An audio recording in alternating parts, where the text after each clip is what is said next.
afternoon. Oh, sorry, guys. Good. Oh, what the hell we got there? Good afternoon, everybody. Sorry about that. What is happening? Guys, sorry about that. Thursday, July 17th, 2025. My name is Kevin Smith. Thank you all so much for tuning into Loud Majority Live. We got a jam-packed show for you guys today. We are awaiting the press briefing with Carolyn Levitt. Something tells me she might get asked a question about Epstein. I'm going to roll the dice and say that's probably going to be on the list of things she's going to talk about. Something else she'll probably talk about is the firing of James Comey's daughter.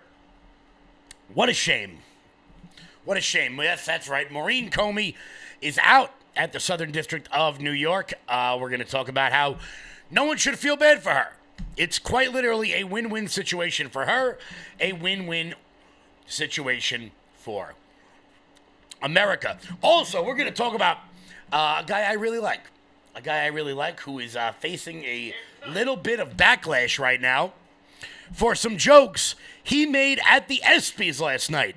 Shane Gillis hosted the ESPYs last night, and I got to be honest with you, he was hilarious.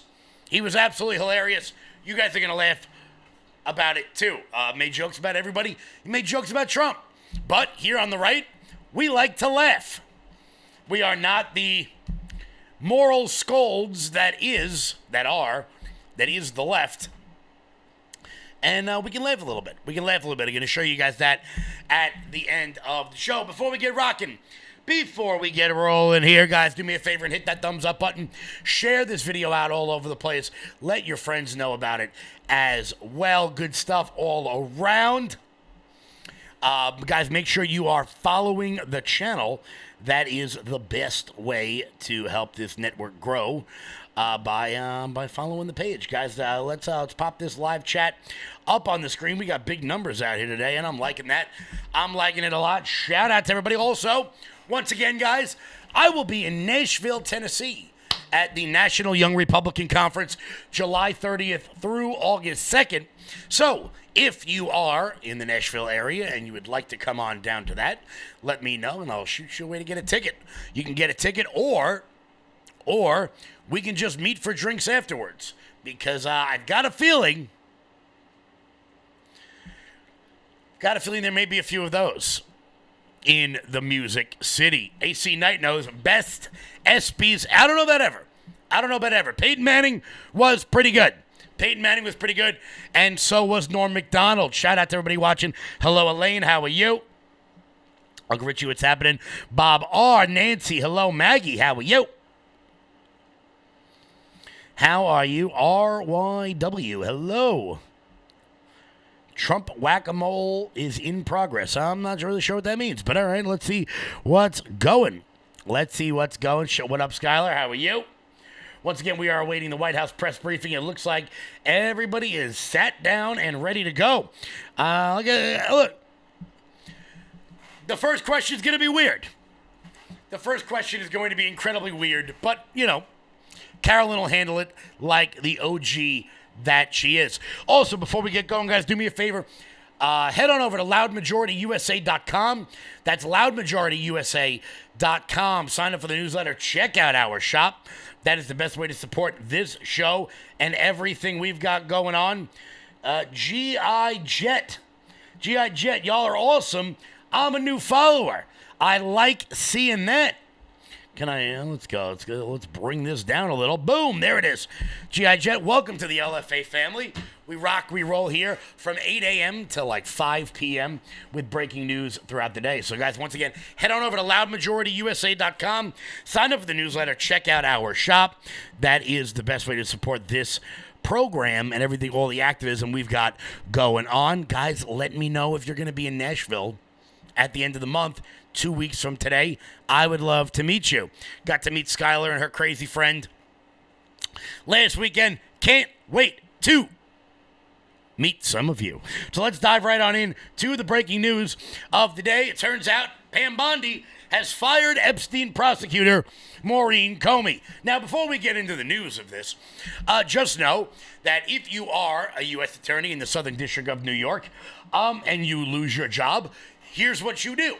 You get on the subway and you go 2 stops uptown and you make about 20 times the money. So, congratulations to Maureen Comey, who just got a significant pay raise than being a U.S. attorney. Also, congratulations to the Southern District of New York for having one less Nepo baby in the Southern District. And believe me, there are plenty of them. Believe me, there are plenty of them. This from the Post-Millennial. The Justice Department on Wednesday fired Maureen Comey, the daughter of FBI Director former FBI Director James Comey, from her job at the U.S. Attorney in the Southern District of New York. Sources familiar with the matter said she was a prosecutor in the cases of Jeffrey Epstein and Ghislaine Maxwell. Epstein died in prison in 2019, while Maxwell is serving 20 years. Comey worked as at the U.S. Attorney's Office for nearly a decade, while her most famous prosecutions were the state's case against Jeffrey Epstein. She was also on the prosecutorial team that charged Sean Combs. The reason for her firing was not made immediately clear. Manhattan prosecutors, including Comey, had charged Epstein in 2019 with trafficking minors. He died while awaiting trial. I'm sure Carolyn Levitt will be asked about that during the press briefing. Look, moreover, now that she doesn't work there, she can talk. And obviously, the Epstein story, like a bad girlfriend, will not go away. And it shouldn't go away, to be honest with you. I have absolutely no problem with people criticizing the administration and their handling of this situation because, to put it lightly, the rollout, the explanation, the phase 1 thing hasn't been great. It hasn't been great. Now, there are many people out there, many people out there who have, because of the last 4 days, turned their back on Donald Trump, turned their back on the movement. Look, 10 years of success, 10 years of fighting for us, a first couple hundred days of an administration rocking and rolling and rocking. I'm not going to turn my back on the guy. With that being said, I can criticize it. Look, I am a New York Mets fan. So criticizing entities that I care about is not something that is unfamiliar to me. I do it on a nightly basis. Luckily, I didn't have to do it last night because there was no baseball on. But politics never ends. So when the Trump administration does things I like absolutely closing the border down to where there are no immigrants being released into the country for 2 consecutive months, I'm going to be very happy about that. When they call in a bunch of my friends to the White House and hand them binders full of, nothing, and make an ass out of a bunch of the people that I care about, I'm gonna be pissed about it. When Pam Bondi comes out and says, nothing to see here, pay no attention to the man behind the curtain, I'm gonna be pissed about it. But to turn your back on the movement, to turn your back on the guy who got us here over a couple bad news cycles and one story that really, really bothers you annoys the crap out of me. And that's what's been happening online for the last couple of days. But how is it manifesting in real life? How is it manifesting in real life? Well, luckily, we've got data on it. Harry Enton, the most animated man in politics, revealed on CNN that it turns out, amidst the whole Epstein drama, amidst all of it, turns out Donald Trump's never been more popular with Republicans. I mean, look, I think this one surprised me a bit because of all these complaints online going after Trump and the Epstein files. You might think his approval ratings were going down with Republicans. If anything, they're going up. Republicans who approve of Trump, look at our CNN poll. The prior one, 86%. The one out this week, 88% were Republicans. How about Quinnipiac? The prior poll, 87% approve of Republicans. This week out, 90% with Republicans. If anything, Donald Trump's approval rating has gone up since this whole Epstein saga started. He is at the apex, or close there too, in terms of his popularity with Republican voters, Epstein files, complaints, or not. You just proved that not everything online is real in real life. Who knew? Amazing. Twitter and X are not reality. Is there any reason that you can find that this hasn't taken hold and hurt him? Yeah. I mean, on X, all you hear about is the Epstein files. But how about out in the real public? Republicans who said the top issue was Epstein case. The answer is one, and not 1%. One respondent. This is a great little finding that Ariel Edwards-Levy, who of course is part of our polling unit, found. Just one single Republican said that the nation's top problem is in fact the Epstein case. Not much of a surprise that therefore Donald Trump's approval rating has not suffered with Republicans because of the Epstein case. Because the bottom line is most Americans say it's not high up on their priority list. Look, as it turns out, I want them released. You want them released. We all want them released. But it doesn't tick the number one box on many Republicans' boards. And that's not saying it's not important. That's not saying I don't want to see public hangings for anyone who was involved with this guy, because I do. But this economy was about the border and the economy. And we are seeing both of them, well, one of them booming and the other one significantly decreasing. The economy continues to rock and continues to roll while the border is essentially shut down, allowing Border Patrol agents to actually do their jobs, which is great to see. Which is great to see that they're able to do that now. Of course, we're getting more and more reports of illegal immigrants being scooped up all over the country. Many of them have absurd crimes attached to them. There was a new report. I've got it here. Where the hell did it go? 3 alleged MS-13 gang members were picked up after a fatal stabbing of a homeless man in Maryland. So not only are they out there smuggling humans, not only are they out there beating their wives and having margaritas with Senator Chris Van Hollen, but it turns out they're also stabbing homeless people to death. The Department of Justice charged three alleged MS-13 gang members for their role in racketeering conspiracy that involved drug trafficking and a murder, according to a press release. Defendants Maxwell Ariel Cuano of El Salvador, go figure, Daniel Batista, 19, of El Salvador, and Jose Mauricio, 21, have been arraigned on charges in the U.S. District Court in Maryland. Court documents stated that the 3 defendants allegedly killed a homeless man on July 5th as part of their involvement in MS-13, a designated foreign terrorist organization.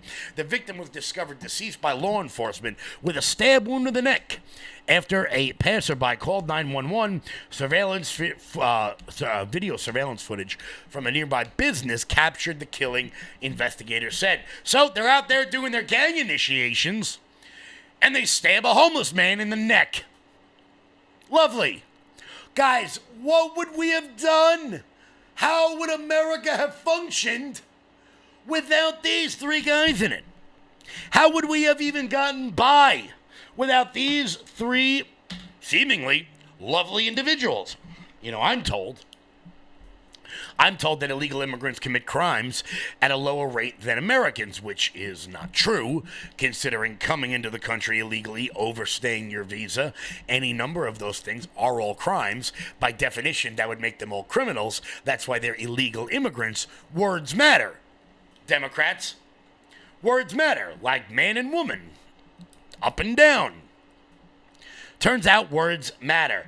But that is not the only foreign terrorist organization that is in the realm right now. We got big news out of Senator Ted Cruz, which is not a sentence I get to say very often. But it turns out Ted Cruz has introduced a bill, and oh boy, is this going to set off the radical left, particularly the members of the squad. We'll get to that in 1 second. Before we do that, here's Jeremy. Hey everyone, sorry to barge in like this, but I do want to talk to you about this opportunity for 45% off of everyday dose coffee. And this isn't just your regular coffee, folks. If you're like me, you love your coffee routine. I've loved my coffee routine since I was probably 16 years old. Unfortunately, as I've gotten older, some of the coffee that I love doesn't love me back and does cause bloating, does cause jitters, can only drink so much a day, and there's really only so much I can do with it. Now, everyday dose is known as Coffee Plus Benefits. And what I mean by that, folks, is A, there is an ingredients booklet in there that gives you a ton of different recipes on how to make cold brew coffees of all different kinds, lattes, different hot coffees, and more. But the greatest thing about Everyday Dose is it is known as Coffee Plus Benefits, meaning that you're going to have 100% Arabica coffee, and you're going to also have lion's mane, chaga, collagen protein, and nootropics that keep your brain focused. No jitters, no heart palpitations, and a ton of different recipes. And you're going to get a frother, a tumbler, a box set with a bunch of different gifts in it, an ingredients booklet for recipes, coffee, and more for only $27, folks. 45% off by going to everydaydose.com/LFATV. That's everydaydose.com/LFATV. Why not expand your experiences with coffee? That's everydaydose.com/LFATV. Guys, head on over to everydaydose.com/LFATV. That's everydaydose.com/LFATV. Well, Ted Cruz has introduced a bill naming the Muslim Brotherhood as a terrorist organization. Huh! Can you believe the Islamophobia? The Islamophobia, of course, the Attorney General of Minnesota is actually the second in charge of the Muslim Brotherhood in America. That's not a conspiracy theory. That's a well-known fact. But to the people out there who say it's Islamophobic, they're going to have to explain to me why it is Bahrain, Egypt, Saudi Arabia, Syria, and the United Arab Emirates already designate the Muslim Brotherhood as a terrorist organization. This from the Daily Wire. GOP Senator Ted Cruz is set to introduce a bill on Tuesday that would formally designate the Muslim Brotherhood as a terrorist organization. The Muslim Brotherhood Terrorist Designation Act, pretty on the nose there, follows up repeated attempts to name the group as a terrorist organization, differs from the previous version, and calls it a bottom-up approach from the Washington Free Beacon. According to the fact sheet provided by Cruz's office, the previous attempts failed because, quote, not all Muslim Brotherhood branches are currently violent and would therefore meet the criteria for designation. But we just named you a whole bunch of Muslim countries who thinks that they are. The bill urges Secretary of State Marco Rubio to, quote, catalog Muslim Brotherhood branches that are designated as terrorist groups and designate additional ones that meet the relevant criteria, and mandates that the designation of the Global Muslim Brotherhood for its support of those terrorist groups. That approach mirrors President Trump's 2017 efforts to sanction the Iranian Islamic Revolutionary Guard Corps, or IRGC, in an effort to designate them as a foreign terrorist organization. Cruz's efforts is openly supported by GOP Senators John Boozman of Arkansas and Tom Cotton, Ashley Moody and Rick Scott, and Pennsylvania's Dave McCormick. So everybody before, I know there's left-wingers watching this, you're Islamophobic. No, I'm not. Also, stop blowing stuff up. You can try doing that. I'm not saying. I'm just saying. I've been around for a while. Turns out when something goes kaboom in the world, I can pretty much count off the people that I know it's not, and I usually make my way right back around to the same people. Look, if a subway blows up in Germany, it's probably not the Amish. It's probably not the Mormons. I'm going to roll the dice there. I'm going to roll the dice. Call that what you will. Call it what you will. In April, Jordan banned the Muslim Brotherhood from their country. That would be a sixth nation. According to their charter, the terrorist group Hamas is, quote, a wing of the Muslim Brotherhood. Oh boy, is that going to upset the squad? Somewhere you can hear Kami Mandani getting very, very, very upset about that one. The Muslim Brotherhood's assassination of Egyptian president in 1981 for making peace with Israel. Now, I'm sure many people will say, oh, you're only doing this to support Israel. No, I'm doing this because the Muslim Brotherhood is a terrorist organization. Sort of the way that things work. I'm going to have somebody on next week who knows everything about this. My friend Angela, who, if you've ever done anything in your life, she can find it on the internet. So don't make me sicker on you people because she will find it. But sticking to the Middle East, it turns out following the threat of tariffs on a certain Middle Eastern country, they have begun announcing a $17 billion investment in the United States amid the Trump talks. The nation of Bahrain has set a deal that would support 30,000 American jobs and was secured with the help of Howard Lutnick. Bahrain's Crown Prince, I want to get one of those little hats. One of the little hats with the ring around it. I don't know what the hell that is, but I like them. Announced plans to invest more than $17 billion in the United States during a meeting with President Trump on Wednesday. As part of the investment, Bahrain is expected to sign a deal between Gulf Air and Boeing GE, valued at about $7 billion for 12 aircrafts with an option for 6 more. The deal also includes the sale of 40 GE engines. A White House official said, "We are very happy to announce $17 billion worth of deals coming to the United States," said Crown Prince Salman bin Hamad Al Khalifa. "Can we shorten these names, please?" said the Crown Prince of Bahrain, named Steve.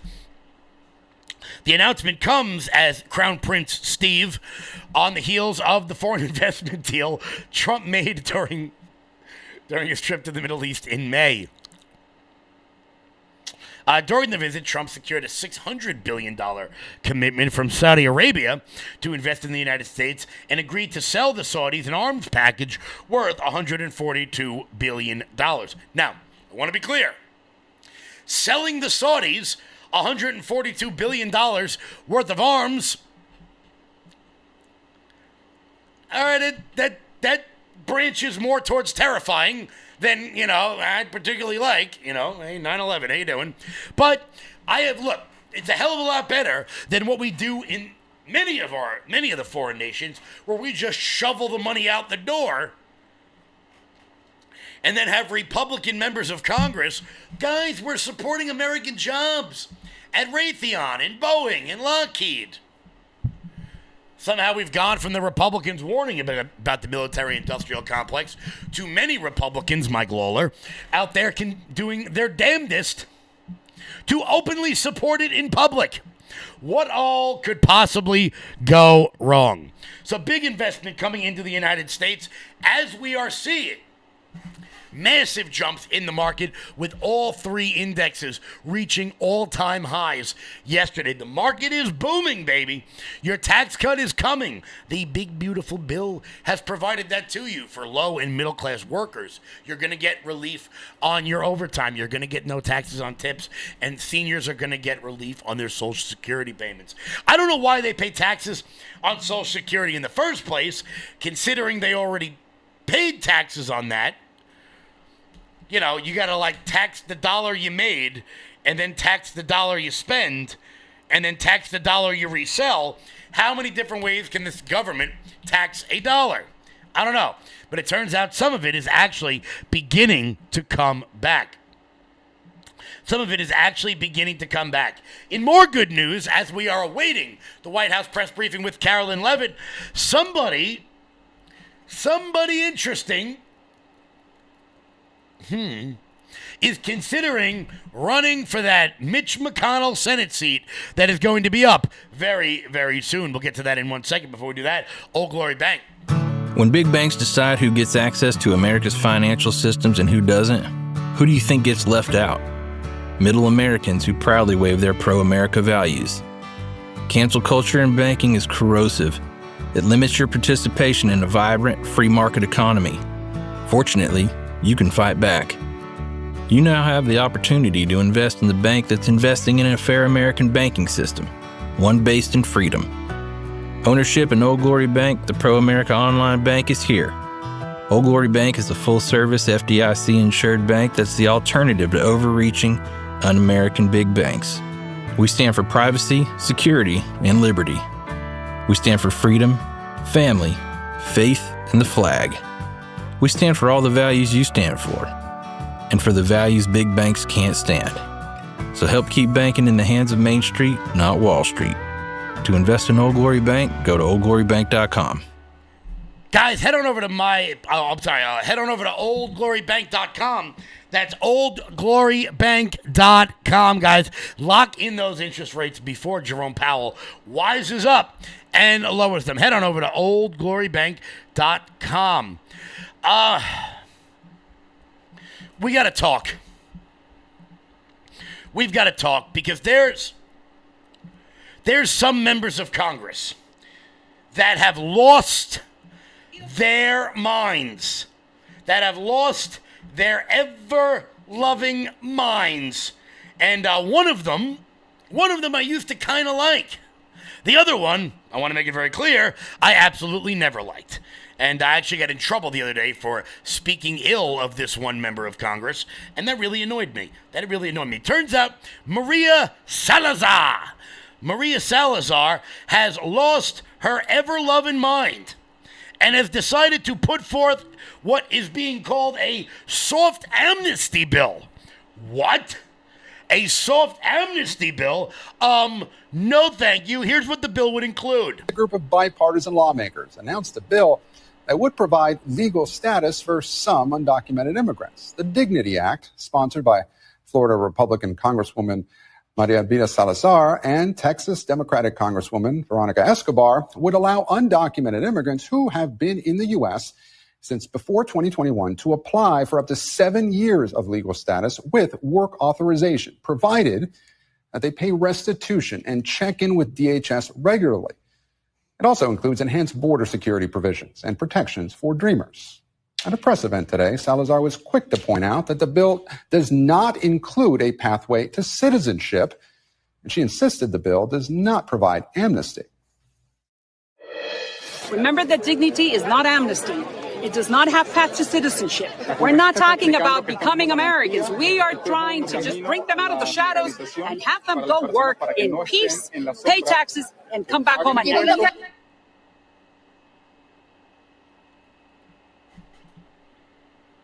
No? How about no? Oh, you know what, Maria said? You know what we should do? We should do that, just the opposite of it. We should take that idea and go, okay, all right, I hear you. Now, what if we just didn't do that? But let's see, she does have Republican support. Let's see if your favorite member of Congress is on this list I'm about to read to you. As we await the press briefing with Carolyn Levin, we've got Maria Salazar. We've got Don Bacon, who can always be counted on to make the wrong decision. We've got someone named Gabe Evans, someone you've never heard of and will probably never hear from again. Mike Kelly. Again, don't know who the hell you are. Not going to stick around long enough to find out. Representative Young Kim. Representative Young Kim is on board. We're going to skip the next name, because I'm going to get to him at the end. Dan Newhouse. David Valadio. We've got Mario Diaz-Balart. We've got Brian Fitzpatrick, who also can always be counted on to be on the wrong side of things. And we've got Marlin Stutzman. But of course, that's not the name I want to focus on. New York Republicans. There's one name I want to focus on. One man who has loftier ambitions. One man who looks like a 1970s porn star. You can see him right here on the left of the screen. Señor presidente, el mismo Dios que se lo salvó a usted de la muerte en Pensilvania hace solamente un año y que le puso de vuelta en la oficina oval en contra de todo pronóstico, es el mismo Dios todopoderoso al que millones y millones le están rogando hoy por dignidad, no por amnistía. Señor presidente, yo sé que usted puede ser para inmigración lo que Lincoln fue para la esclavitud y Reagan para el comunismo. Usted es un hombre de negocios que... Yep, that would be Republican Representative Mike Lawler, who once had ambitions to be governor of New York. Well, that's over with. That's over with, because I can promise you this. Me and the rest of the activists in New York, God forbid this guy gets the Republican nomination, which could very well happen, considering he has his head so far up every Albany lobbyist's ass that if he spits, it's coming out of their mouth. Who knows? Who knows? Elise, we need you now. We need you now more than ever. As Representative Mike Lawler apparently has put forth has joined on to a soft amnesty bill. Because this is what these bloated hacks do. They pretend to be rah-rah MAGA. Let's go. Yeah, make America great again. America first, baby. Let's do all that. And then as we get closer to the midterms, they come back. They keep creeping back to the middle. And then they'll dabble over here a little bit. And then once they win, they'll pretend to be real again. And then they'll keep drifting back. So, Mike Lawler and your 70s porn beard. This is a nice beard, okay? That is not a nice beard. So let's just make sure that these members of Congress are primaried wherever the sweet hell they are. Adios, muchacho. I don't care if you've been a criminal in this country for an extended period of time. That doesn't mean you get to stay here. Even if, you're looking for, even if you are a member of Congress who, just can't stop taking money from large chambers of commerce who benefit from having slave wages in order to keep their bottom line nice and good. Even if you're one of those people. Not that I have anyone in mind. Not that I've got anyone in mind. Guys, we are awaiting the White House press briefing. I'm going to put up the live chat real quick. Because I cannot believe. Sometimes I say things, and I can't believe I'm actually reporting them for you guys. I really, really, really, really can't. But, yep, that's right. Mike Lawler. Be a real shame if you got mad at me for having him at your club and I had the audacity to say something about it. Be a real shame. Some people here know what I'm talking about. I'm not saying, I'm just saying. Guys, do me a favor and hit that thumbs up button. Share the video wherever you're watching. If you're watching on Facebook, do me a favor. What up, Sky? Do me a favor, guys, and if you're watching on Facebook, hit the @ button, tag your followers, or it should say highlight or followers, one of those, so that more people will get to see it. Before we get to the White House press briefing, Carolyn's running a little bit late, which I got to be honest with you. If I were her, I wouldn't want to go out there today right now anyway. But before we get to her, guys, head on over to lfatv.us. That's lfatv.us. That's your home base, your mothership, your landing pad for all things LFA TV related. Check out the LFA TV store. And while you guys are there, consider becoming a monthly donor over at lfatv.us. That's the best way to support this show and everything we've got going on over here. What up, Conservative Autumn? There's a guy in my Facebook chat. His name is Daniel Hump, who is ridiculous. Watch the beginning of the show, sweetheart, and don't lose any more hair over the Epstein stuff. I promise you. Don't lose any more hair over it. Let's get rocking. I quoted Kevin the other day saying, I'm not saying, I'm just saying. Well, yeah, it's a solid line. It's a solid line which should be used at all times. All of my little audio idiosyncrasies that I say all the time to get me through to the end of the sentence. Once again, guys, hit the thumbs up button. Head on over to lfatv.us. Everyone is curious how my beard grew in so quick. I like that we have that sort of relationship, that we can discuss these kinds of things. Once again, guys, we are awaiting Karoline Leavitt's press briefing at the moment, but let's move on. I might have to save Shane Gillis for tomorrow. What do you think? You guys want Shane Gillis now? You want to laugh a little bit before we get to the press briefing? Let me see what you think. V. Zucco, loving your show. Loving that you're watching the show. Loving that you're watching the show. You guys want to laugh a little bit because yesterday Shane Gillis hosted the ESPYs, and I do like the ESPYs. I know a lot of people have turned off sports, and I get that. I do get that. But the ESPYs are fun because it is comedians making fun of people who think they're important, who can't really catch touchdown passes. So you know what? We're going to go to Shane Gillis in a minute because Shane Gillis caught some backlash from many of the radical left-wing members of the press following his ESPY monologue.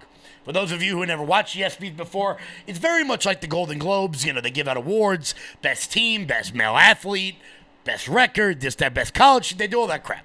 And in the beginning, they have a comedian come on, and they don't roast, but they always end up doing it. They end up roasting the people in the room. And I want to be clear. Shane Gillis made fun of Trump. And it was hilarious. We're going to get to, here we go. Here's a collection of some of his best jokes. SGA is here. Give it up for SGA. Hell yeah, bro. And now everybody sitting around him is in foul trouble. When Caitlin Clark retires from the WNBA, she's going to work at a Waffle House so she can continue doing what she loves most, fist-fighting black women. Caitlin Clark, she and I have a lot in common. We're both whites from the Midwest who have nailed a bunch of threes. Joe Rogan actually wanted me to be here to host this award show so that I could capture Adam Silver because Joe thinks he's an alien. And Donald Trump wanted me to be here to capture Juan Soto for the same reason. It's an alien joke. Who booed up there, dude? Shut up. Carl Anthony Towns is here. Hey, girl. Shedeur Sanders had his jersey number retired at Colorado this year, and people are saying it's because of nepotism, because of his father, and it's not. It's because he went 13-12 over his career, and he almost won the Alamo Bowl. Definitely not nepotism, right? All right. Actually, there was supposed to be an Epstein joke here, but as it got deleted. Must have probably deleted itself, right? Probably never existed, actually. Let's move on as a country and ignore that. Four-time WNBA All-Star Brittany Hicks is here. Give it up for Brittany, everybody. I'm joking around. That's my friend's wife. I knew none of you knew WNBA players. So Shane Gillis is facing a little bit of backlash after that, but that wasn't his best joke. That wasn't the best joke that he made. Some of you... are we getting Carolyn yet? Some of you may remember Norm Macdonald, the comedic legend, an idol of mine. Shane Gillis paid tribute to Norm Macdonald at the ESPYs by doing an old joke of Norm's that he did live at the ESPYs in 1998. Let's see if you know who he's talking about here. There's one thing I want to say before I get out of here, and this is a dumb joke. You guys aren't going to like it, but it's just a Norm Macdonald joke that I loved when he hosted the ESPYs, and I'm going to do it now. Travis Hunter won the Heisman Trophy this year. He's the first defensive player since Charles Woodson to win the Heisman. Congratulations, Travis Hunter, winning the Heisman. That's something they can never take away from you, unless you kill your wife and a waiter, in which case they can take that away from you.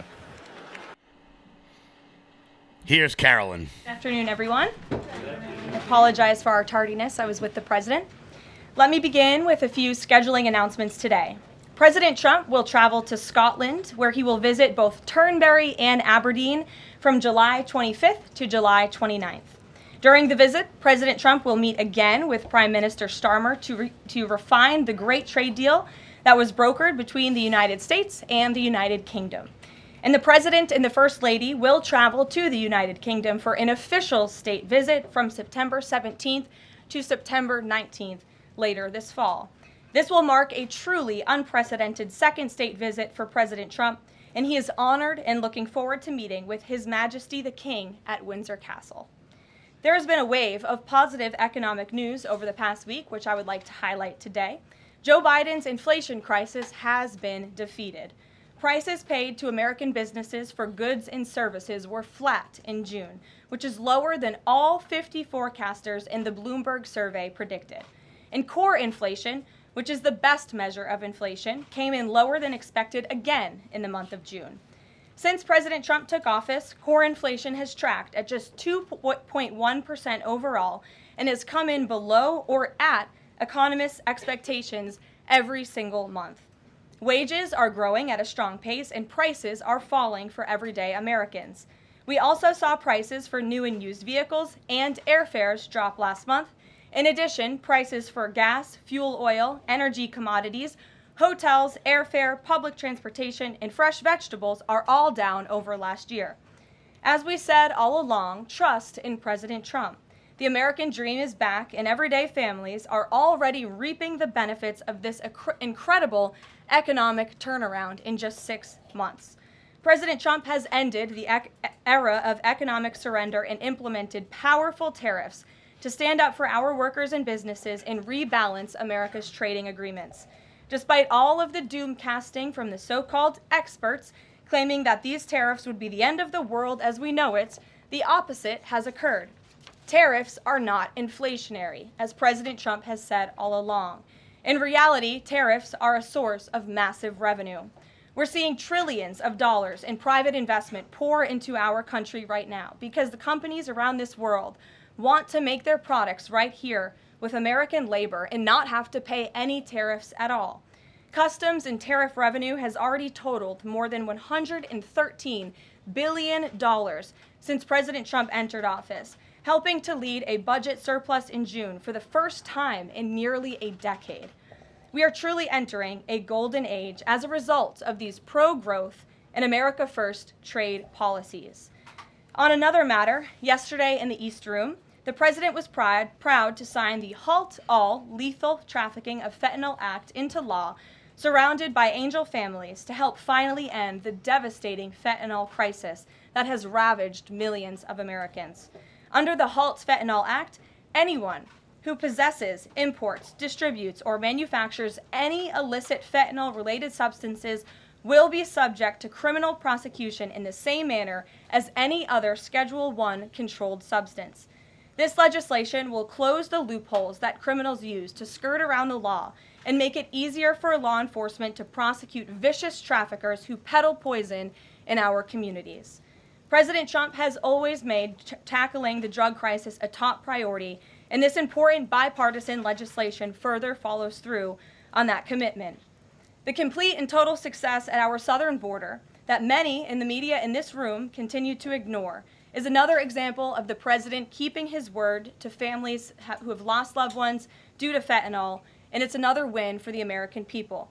Customs and Border Protection just released the final operationalized stats for the month of June, and I must highlight some of these incredible numbers. There were only 6,072 Southwest apprehensions in June, 15% lower than the previous record that this president set in the month of March. To put that in perspective, the Biden administration routinely saw the same number of encounters in a single day, and on many days, that number was more than 10,000 apprehensions at the Southwest border. There were also 0 illegal aliens released along the Southwest border for the second consecutive month in a row. President Trump promised to end the illegal alien invasion, and he has delivered on that promise to the American people in record time. With the border sealed, deportations are ramping up. This past weekend, our brave ICE agents were arresting violent criminal illegal aliens all across the country. ICE Atlanta arrested an illegal alien from Mexico, convicted of attempted rape of a child in North Carolina. ICE Baltimore arrested an illegal alien from Guatemala who was previously convicted for sexual abuse of a minor in Maryland. ICE Houston arrested a criminal illegal alien from Mexico whose previous conviction includes aggravated sexual assault of a child in Texas. ICE Salt Lake City arrested a 32-year-old illegal criminal alien from Mexico who was previously convicted for child abuse and injury. ICE Baltimore arrested a criminal illegal alien from El Salvador convicted in Maryland for possession of child pornography. And ICE San Antonio arrested a criminal illegal alien from Mexico convicted of aggravated sexual assault in Texas. The men and women of ICE are heroes. They are putting their lives on the line every day to get the worst of the worst, these types of criminals, out of our communities and out of our country. And the president continues to strongly have the backs of all ICE agents who are doing their jobs to keep all of us, including everyone in this room, safe. The facility, one second. In other news, following President Trump's bold executive actions protecting American children from irreversible chemical and surgical mutilation, the largest provider of these barbaric practices will now be closing its doors. The facility in Los Angeles, California, is just the latest facility downsizing or eliminating their irreversible and harmful services that feed into the lie that you can somehow change a child's sex. The Biden administration peddled dangerous policies that defied medical science in favor of radical transgender ideology. But President Trump has put an end to that to ensure America's children's innocence is protected and our children can lead healthy and productive lives. Finally, last night, Senate Republicans passed President Trump's $9 billion rescissions package. This will help restore fiscal sanity in our country by rescinding billions in wasteful foreign aid and finally ending taxpayer funding for PBS and NPR, two media organizations that have ridiculously used federal dollars to push a partisan left-wing agenda for many years. The House should pass this rescissions package immediately and send it to the president's desk for signature. On another note, I know that many in the media have been speculating about bruising on the president's hand and also swelling in the president's legs. So in the effort of transparency, the president wanted me to share a note from his physician with all of you today. In recent weeks, President Trump noted mild swelling in his lower legs. In keeping with routine medical care and out of an abundance of caution, this concern was thoroughly evaluated by the White House medical unit. The president underwent a comprehensive examination, including diagnostic vascular studies. Bilateral lower extremity venous Doppler ultrasounds were performed and revealed chronic venous insufficiency, a benign and common condition, particularly in individuals over the age of 70. Importantly, there was no evidence of deep vein thrombosis or arterial disease. Laboratory testing included a complete blood count, comprehensive metabolic panel, coagulation profile, D-dimer, B-type natriuretic peptide, and cardiac biomarkers. All results were within normal limits. An echocardiogram was also performed and confirmed normal cardiac structure and function. No signs of heart failure, renal impairment, or systemic illness were identified. Additionally, recent photos of the president have shown minor bruising on the back of his hand. This is consistent with minor soft tissue irritation from frequent handshaking and the use of aspirin, which is taken as part of a standard cardiovascular prevention regimen. This is a well-known and benign side effect of aspirin therapy. And the president remains in excellent health, which I think all of you witness on a daily basis here. So the president wanted me to share that note with all of you. I'm happy to take further questions on it. We will provide the memorandum from the president's physician to all of you, as we always do. And we'll get to questions. Here in our new media seat, we have Frank Corva, who's the White House correspondent for Bitcoin Magazine, which comes at a timely week with crypto legislation moving across Capitol Hill. So why don't you kick us off, Frank, and thanks for being with us. Thank you so much. We appreciate it, Ms. Levitt. Sure. I was curious to hear if the president was in favor of removing any and all language around central bank digital currencies from the Genius Act, maybe as a means to get it across the line and get it on his desk. And then my second question was about something the president spoke about in this room. He talked about a $600 de minimis tax exemption for Bitcoin and other crypto spending. So I was just wondering if you could comment on those. Sure. Well, the president did signal his support for a de minimis exemption for crypto, and the administration continues to be in support of that. We are definitely receptive to it to make crypto payments easier and more efficient for those who seek to use crypto as simple as buying a cup of coffee. Of course, right now that cannot happen, but with the de minimis exemption, perhaps it could in the future, and we will continue to explore legislative solutions to accomplish that. As for the central bank digital currency and the Genius Act, which you noted has passed through Congress and will be sent to the president's desk. I believe the House is voting on it. If they haven't, they should be passing it. We know we have the votes, and we expect to get to the president's desk, and we are planning a signing ceremony tomorrow afternoon. All of you will get more details on that. This piece of legislation is going to make America the crypto capital of the world, and that's what the president promised. As for a central bank digital currency, the president opposes that. He made that promise to the American people on the campaign, and while it's not in this specific piece of legislation, he did sign a January executive order banning a central bank digital currency. The administration supports Congress's efforts to codify that executive order into law, and I believe there will be future pieces of legislation in regards to crypto that will be moving through Capitol Hill. The president looks forward to signing them, and he looks forward to the signing ceremony this afternoon. So thank you for being with us today. Sure. Jackie. Thank you, Caroline. There's been a lot of discussion about the Epstein files and the president's comments yesterday calling it a hoax. Can you clarify which part of the Epstein hoax is the hoax part? The president is referring to the fact that Democrats have now seized on this as if they ever wanted transparency when it comes to Jeffrey Epstein, which is an asinine suggestion for any Democrat to make. The Democrats had control of this building, the White House, for 4 years, and they didn't do a dang thing when it came to transparency in regards to Jeffrey Epstein and his heinous crimes. It was this president who directed the Department of Justice and the Attorney General to do an exhaustive review of all files related to Jeffrey Epstein, which they did. The Attorney General and the FBI, led by Pam Bondi, Dan Bongino, Kash Patel, these are great patriots, some of the most trusted voices in the Republican Party movement. It's part of the reason the president appointed them to these high law enforcement positions, and they spent many months going through all of the files related to Jeffrey Epstein, and they concluded what they found in that memo, which they drafted and they released. And so the president has been transparent. He has followed through on his promises to the American people, but he doesn't like to see Democrats in the mainstream media covering this like it's the biggest story that the American people care about. The president has been working so hard this week. On Tuesday, he went to Pennsylvania, where he secured $90 billion in investments for the Commonwealth, for the people of that state. After that, he came back to the Oval Office at 8 p.m. He went in there to whip votes to get the Genius Act signed into law. And because of his efforts, that bill is now going to be signed and passed. The following day, yesterday, he meets with a foreign leader, the King of Bahrain, to secure more investments into this country. And then yesterday afternoon, the president is in the East Room of the White House mourning with parents who have lost their children because of fentanyl, signing a bipartisan piece of legislation. And not a single cable network in this country took that event live and covered that event like they should. Those are the issues the president cares about. What could be more important to the American people than helping families who have lost their children? Those are the issues this president is going to remain focused on. I understand he wants to move on from this story, but you do have some prominent figures, including the Senate Majority Leader, the House Speaker, voicing support for the files to come out.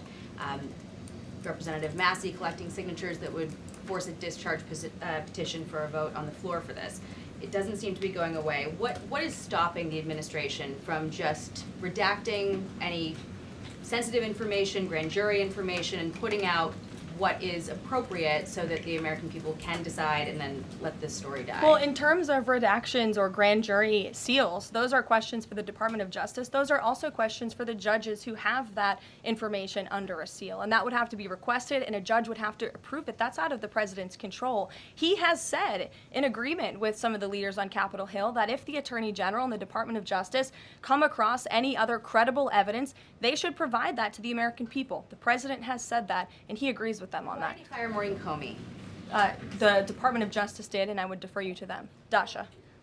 Has the White House been directly in touch with some of the MAGA influencers that are still not satisfied with the administration's handling? And has the message to them been similar to what the president has said, which is sort of either let this go or we don't need your support? Well, look, the president and this team are always in contact with the president's supporters, with voices of many kinds on both sides of the aisle. I think that's part of the reason this president is a great president, because he's willing to listen and hear other people's perspectives. But ultimately, he has led this country, not just over the past 6 months to historic success, but also through his first 4 years as president. And as the leader and the creator of the MAGA movement, he has led through these perilous times for our country based on instinct and in the best interest of the country. And as I always say, the American people should trust in President Trump. John, Fed Chair. Go ahead, John. Thanks a lot, Caroline. The president on Monday announced that if there's not compliance with Russia within 50 days, there would be increased tariffs. Can you explain how that works, first of all? What happens if Russia doesn't end its war with Ukraine in 50 days? Well, in 50 days, as the president clearly laid out, if there is not a ceasefire agreement or a peace deal within that time frame, if Russia refuses to legitimately agree to a ceasefire, then they will face very steep tariffs, and they will also face secondary sanctions. So countries that are purchasing oil from Russia will be sanctioned as well, and of course that will do deep damage to Russia's economy. And I would just add that the president wants this war to end with a diplomatic solution. He's been pushing for it. This administration has spent many hours and a lot of time trying to solve this war very far away, but the president wants to stop the killing and he wants to save lives. As far Reagan, as the first part go of ahead. what you were saying, Caroline. the Reagan, first go part, ahead. I have two questions for you. It's just about, if I may, just about the tariffs, the first part. I get the secondary tariffs, but there was only $3 billion worth of trade between the U.S. and Russia in 2024. It's expected to be far less this particular year. On April the 2nd, both you and the Treasury Secretary said it's not necessary to apply any tariffs on Russia. You said that because of the lack of trade, it precludes, that was the word you used, any need for tariffs. Why now, and why do you think that that would make them cave and come to some sort of peace agreement as it relates to Ukraine? $3 billion is still a lot of money, John, and it's not just tariffs, it's the secondary sanctions as well that will be implemented in 50 days. Reagan. Thanks, Caroline. I have two questions for Sure. you. First on Congress. Congresswoman Salazar introduced legislation that would give some illegal immigrants in the country a path to citizenship. 10 Republicans signed on to what she's calling the Dignity Act.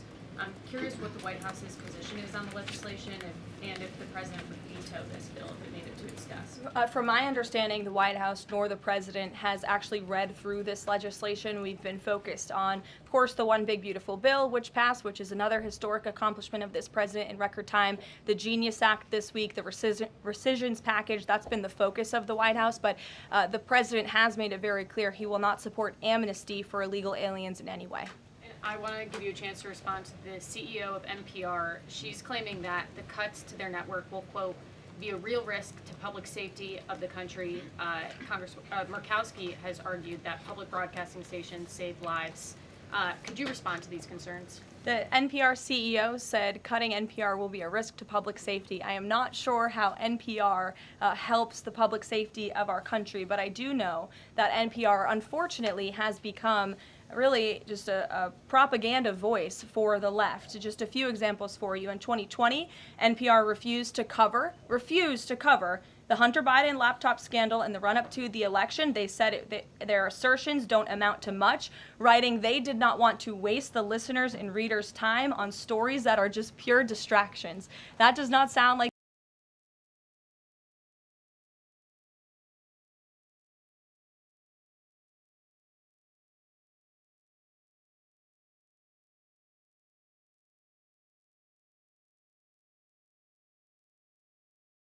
president campaign hat, serves on the board of a Soros-funded activist group.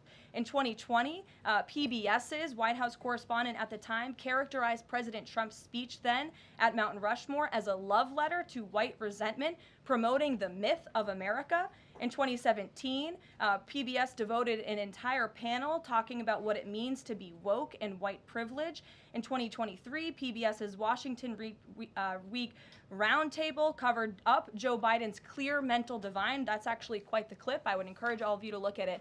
These are not honest news organizations. These are partisan, left-wing outlets that are funded by the taxpayers. And this administration does not believe it's a good use of the taxpayers' time and money. Ed Lawrence. Yeah, thanks, Carol. I want to ask you about the Federal Reserve. So does the president believe that the slightly restrictive monetary policy stance right now, could that cause an economic slowdown? And if he does believe that, when? What pause are you referring to? No, could the stance of the monetary policy is slightly restrictive. Does the president believe that that stance, the slightly restrictive stance, could cause an economic slowdown in itself? I haven't heard the president discuss that specifically, but what I do know in regards to the Federal Reserve is the president's been very transparent about his displeasure with both the policies and the management of the Fed, and he spoke about that to all of you pretty extensively in the Oval Office yesterday. And last month, one more if I could, last month the Canadian Prime Minister said the president had agreed to a July 21st deadline to sort of work towards a trade agreement. That's 4 days from now. Could there be a trade agreement with Canada in 4 days? Well, look, we'll see. The trade team continues to be very active in our conversations and discussions with Canada. The president himself has said, unfortunately, our neighbors to the north have been pretty difficult to deal with when it comes to matters on trade. But in trade, generally speaking, as you know, 25 countries have received letters thus far from the president directly with his big, beautiful signature on them, from Japan to Korea, South Africa, Kazakhstan, Malaysia, just a few countries, and Canada also received a letter for 35%. With that said, if countries want to have legitimate further discussions, the Trump administration and the president's trade team are willing to have further talks, but these letters these countries have been receiving are the deals. And as the president has said, those deals will be made. They are tailor-made to each and every country based on the United States' concerns and what's in the best interest of the American worker and the American people. Caroline. Charlie, go ahead. Thank you, Caroline. No, I called on Charlie, but Deanna, you can go ahead too. Go ahead. The president said that he floated the idea of a special prosecutor in the Epstein case. Can you confirm that? And has he asked the Attorney General to do this, to appoint a special prosecutor to look it over? Well, the idea was floated from someone in the media to the president. The president would not recommend a special prosecutor in the Epstein case. That's how he feels. And as for his discussions with the Attorney General, I'm not sure. Deanna. Caroline. Thank you so much. Do you know what the president's reaction was to Mike Johnson saying that he wants additional files released, the Epstein files? Was there a conversation with Mike Johnson about that following his comments? I won't discuss the president's private conversations with the Speaker of the House, but as I answered to Jackie's question earlier, the president has said if the Attorney General and the Department of Justice and the FBI have any more credible evidence in regards to Jeffrey Epstein's crimes, they should put that forward. He has called on them to do that. Sure. Thank you, Caroline. With a few days. I'll go to all of you, starting with the lady in the blue. Go ahead. With a few days to the August 9th deadline, how are the negotiations with Europe going? There's some sticking points. What are they? Can we expect a delay, or should we expect a deal soon? Well, I believe the deadline is August 1st. As for the European Union, they continue to be very eager in negotiating with our country for obvious reasons on ways to lower their tariff and their non-tariff barriers that we have long said harm our workers and our companies. So the president's trade team continue to be in talks with the European Union. Would he accept, or would he put forth a postponement of the August 1st? He's already said he will not. Caroline, Owen, go ahead. Caroline, good afternoon, Caroline. In Gaza today, Holy Family Catholic Church was struck by an Israeli shell. Yes. 3 people were killed, 10 wounded. What is the president's reaction to that church coming under fire? It was not a positive reaction. He called Prime Minister Netanyahu this morning to address the strikes on that church in Gaza, and I understand the Prime Minister agreed to put out a statement. It was a mistake by the Israelis to hit that Catholic church. That's what the Prime Minister relayed to the President, and you should look at the Prime Minister's statement that will be coming out. Steve, go ahead. Back to your letter that you read at the beginning. Sure. The President, you said mild swelling in his legs. Is it causing him any discomfort? How are you treating it? Nope. No discomfort from the president at all, and you probably all see that on a day-to-day basis. He's working around the clock. As for the treatments, I can defer to the president's physician, and we'll get you this letter. I think it will answer all your questions. There are reports that a Chinese-born banker who works in Atlanta for Wells Fargo is being prevented from leaving China. Has the president, is he going to bring this up with President Xi? Are you aware of the case? I'm not aware of the case, but I'm sure our National Security Council team is. Steve will get you some answers on that. Caroline. Thank you, Caroline. 2 questions. So the first is that President Trump said that the Attorney General only gave him a brief overview of what was in these Epstein files. Does he have knowledge or an understanding of what is in the files related to Epstein that have not been released? Not to my knowledge, and that's a question for the Attorney General, as I said, and the President has told the Attorney General if they have any more credible evidence, they should release it. Is that evidence, would she have to run that by the President before she released it? I don't think so. He said if she has any more credible evidence, she should release it. You're on. Go ahead. Thank you. Go ahead, yes. Great. Thank you, Caroline. 2 questions. One, today... And you can go ahead, Andrew. Don't worry. Today, tens of thousands Folks are rallying nationwide to honor the legacy of Congressman John Lewis. Meanwhile, Republicans in Texas reportedly are working to redraw congressional maps at President Trump's urging. How is President Trump reconciling his call to action for Texas Republicans with the legacy of Representative John Lewis? I'm not quite sure how the two things are related. I think the president would agree that John Lewis served our country for many, many years. It has nothing to do with the redistricting efforts that are currently underway by Texas Republicans to add seats to their legislature. They have the right to do that. The president spoke to the congressmen and women who serve the great state of Texas about it, but it's up to them and it's up to their legislature to get that approved. And Caroline, just a second question. Go Does ahead. the president support the Justice Department's request for just 1 day in jail for the officer convicted in Breonna Taylor's killing? And what message does he believe that sends to her family and to other families seeking justice in cases of police violence? I haven't talked to the president about that case. Go ahead. Just the president, Go ahead. when the president met the interim president of Syria a couple of months ago, he described him as a young, tough, attractive guy. After the latest clashes in Syria over the last few days, does President Trump still support Syria's interim president? The president still supports Syria's pathway to a peaceful and prosperous country, and you received an update directly from the Secretary of State on the ongoing situation between Syria and Israel. I spoke to him myself this morning to get an update, and as soon as the United States became involved in this conflict, we were able to de-escalate, deconflict. That seems to be continuing. Syria agreed to draw back their troops that were in the area where that clash was ongoing, and we continue to be very actively monitoring the situation. The president wants to see Syria become a prosperous and stable country, and by the lifting of the sanctions on Syria, he's giving them a real chance to do that, and he wants to see that through. Andrew, go ahead. So on Tuesday, the president told a very detailed story about his uncle, noted scientist John Trump, and Theodore Kaczynski, the late Unabomber. He said that Dr. Trump taught Ted Kaczynski. Ted Kaczynski was not identified as the Unabomber until 1996, 11 years after John Trump passed away. It would have been impossible for John Trump to have ever discussed the Unabomber with the president. So what was he talking about? And I have one follow-up.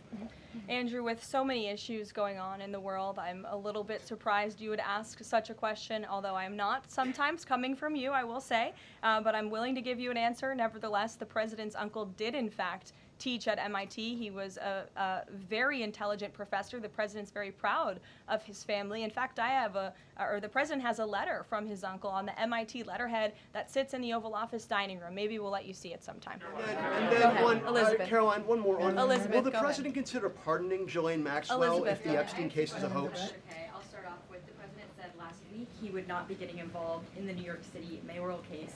If that mayoral race, if that's still the case, given his history drawing a large crowd in New York City, what's his reason for staying out of it in that way? Well, look, I think the president reserves the right to get involved in races or not get involved in races, and he's made the decision not to weigh in on the New York mayoral race, as you rightly pointed out, although he has gone as far to say he absolutely does not want to see Zemdami elected, who is a known communist who supports the abolishment of private property, the defunding of police. He has made very well-known anti-Semitic statements. It would be a disaster for New York and for this country, and I think it's quite telling that this individual, a known communist, has been spending time in Washington this week meeting with leaders on Capitol Hill. This is truly where the Democrat Party is headed. Clearly, they learned nothing from November 5th in the president's overwhelming victory. Mary, go ahead. Thank you, Caroline. I want to backtrack to the hospitals that have stopped providing transgender surgeries and hormones for kids. On this front, does that have anything to do with the DOJ subpoenas last week? Should we expect any more hospitals to be shutting down their programs? And I wanted to also ask what you make of all these media reports, especially the AP, which I noticed, which portrays these children as losing something that's saving their lives. Yes, I think the president spoke a lot about this issue, which is a political issue, but also really a cultural issue that impacts children and families. He talked about it a lot on the campaign, and I think he was quite surprised by the uptick we were seeing in the embracement by the Democrat Party when it comes to the chemical castration and mutilation of young innocent bodies.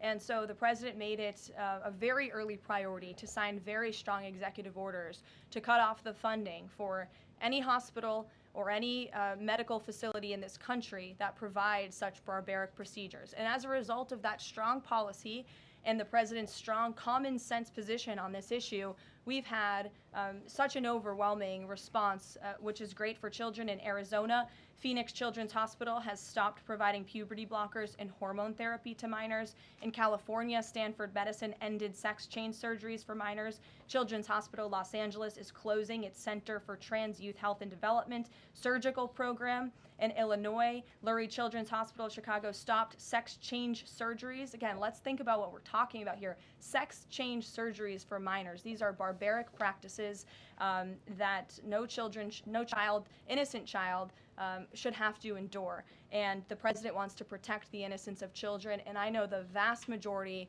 of Americans support him in that effort. This is a wildly popular and common sense endeavor this administration has taken, and we've seen many of these medical institutions have followed through with the president's executive orders, but we'll continue to take further action on this important issue. Garrett. I too, if you'll indulge me. Sure. On the rescissions package, I wonder what the White House makes of this theory that it increases the odds of a shutdown. The theory is basically, why would any Democrat vote for a bipartisan spending deal with Republicans if Republicans can turn around and claw the money back the next day? Look, $9 billion worth of crap that it was in our federal funding that is now being rescinded. This is a good thing for the American people and the American taxpayer, and I think our Office of Management and Budget Director was saying this process should be more bipartisan.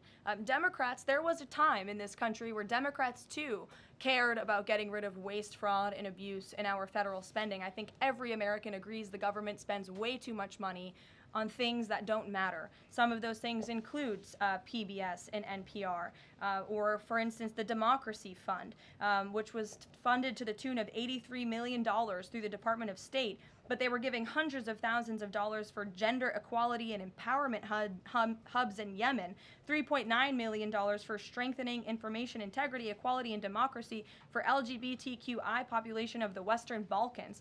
These are not good uses of the taxpayer funds, and Republicans are proud to lead that effort, and we wish more Democrats would join us in that. I wanted to follow up on the Maureen Comey question just to clarify. Did the White House have any knowledge, or did the president sign off on her firing? This was a decision that was made by the Department of Justice. There was an agreement that was made between Immigration and Customs Enforcement and the Centers for Medicaid and Medicare Services regarding access to Medicaid information for 92 million Medicaid recipients around the country. That includes health information. So how does that not violate HIPAA violations and privacy concerns, for example, of American citizens? I'm going to have to defer you to Immigration and Customs Enforcement on that. I'm unfamiliar with that agreement that they made. Thanks, Caroline. Two questions.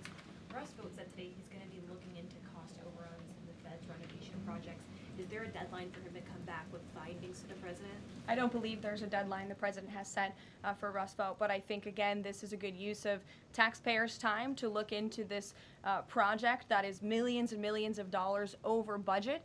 It's for a big, beautiful mansion for the federal chairman, reserve chairman, and I understand that it costs much more than it did the beautiful palace that many of you joined us at when we went overseas. So it's completely unnecessary, it's overpriced, and I think it's a good thing the administration, led by the president, is looking into it. If there ever were to find wrongdoing or fraud, would the president reconsidering firing Jerome Powell? Look, it's a hypothetical question. We'll see where it goes. The president spoke about how he feels on this matter yesterday. Sure. Thank Thank you so much, Caroline. So we saw Ambassador Huckabee arrive to Prime Minister Netanyahu's trial to show his support. Does the president plan to impose any kind of sanctions against the Israel judicial system? I don't have any update for you on that or any announcement on that front. I don't believe so. Does the president believe that justice has been served in the Epstein case? Look, the president believes that he directed the Department of Justice to do an exhaustive and thorough review And they did that, and they all agreed, the FBI director, the deputy FBI director, the attorney general, on the memo that they drafted and they released. Thank you, Caroline. Just a follow-up on Reagan's question. Representative Salazar's bill, it grants illegal aliens with legal status for 7-year increments. It also gives permanent path to residency for so-called dreamers. And, you know, President Trump and Labor Secretary Chavez, who previously co-sponsored a version of this bill when she was in the House, they've spoken about a work deal similar to the bill, I believe. What's the difference between a work deal and amnesty? Look, as I told Reagan, the president, the White House have not reviewed this specific piece of legislation. It's just not where our focus has been. But the president, for one, has been very clear. He does not support amnesty. We'll go to, oh, look at some friends in the back. Brian, go ahead. You didn't show up early enough to get some good real estate up here. I love it.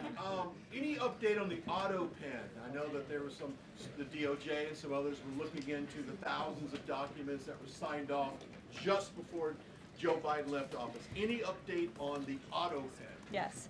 I'm not laughing at you. I'm just laughing at how far away you are, and you're going to need to get some microphones back there.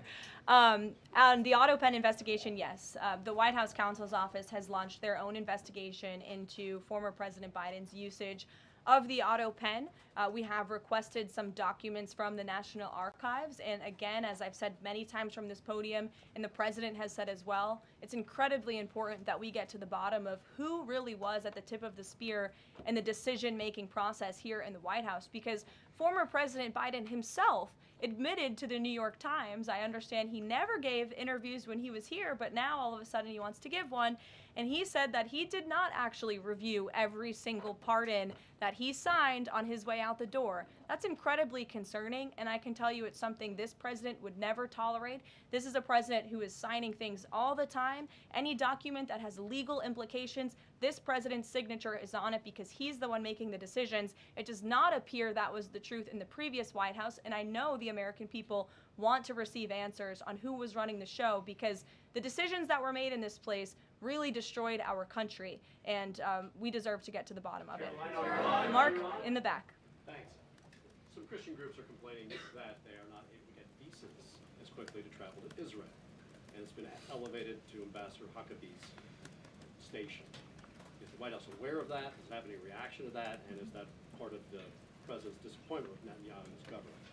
Look, I'm not aware of that, Mark, but I'm sure, again, our National Security Council is, and also the State Department. As you know, travel visas roll through Secretary Rubio's shop over there, whom we work very closely with, so we will check in on the matter. But I know overall this president and the administration do want to streamline the visa process to make it easier for both Americans who want to travel abroad and people abroad who want to come to our country the legal way.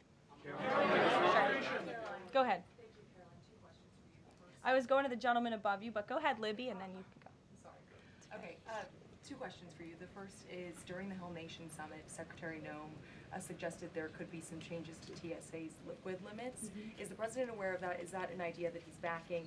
And what would that timeline and the changes look like? Sure. I would defer you to the Department of Homeland Security, but I did see Secretary Noem's comments, and I think it's great that on day one she asked TSA, what are we doing right? What are we doing wrong? How can we make air travel more efficient while maintaining utmost security for American passengers and travelers? And I know they announced no more shoes, or you don't need to take off your shoes anymore at the airport, which I think is welcome news to all of us who travel a lot.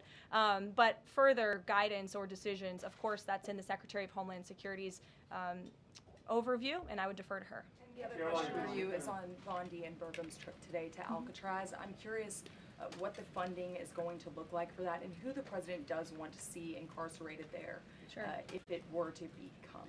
Sure. Well, this was an idea of the president. He spoke about it in May, and he directed his administration to review a reopening plan for Alcatraz if it is possible, which is why the Attorney General and the Secretary of Interior have traveled there today. They are touring the site. And if the Alcatraz prison is reopened, it would be under the purview of the Bureau of Prisons. And the Secretary of Interior also would play a big role in this as well. So they're there to review the site today, and I'm sure you'll hear more from them on it later.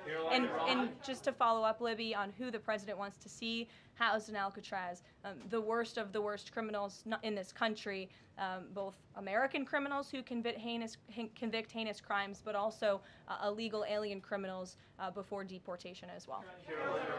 Go ahead. The State Department yesterday urged the Chinese Communist Party to cease its campaign to eradicate Falun Gong, a peaceful spiritual practice. With the anniversary of this brutal persecution approaching, does the White House have a message for the CCP on this? Well, I will get you one, and we will get back to you. Sure.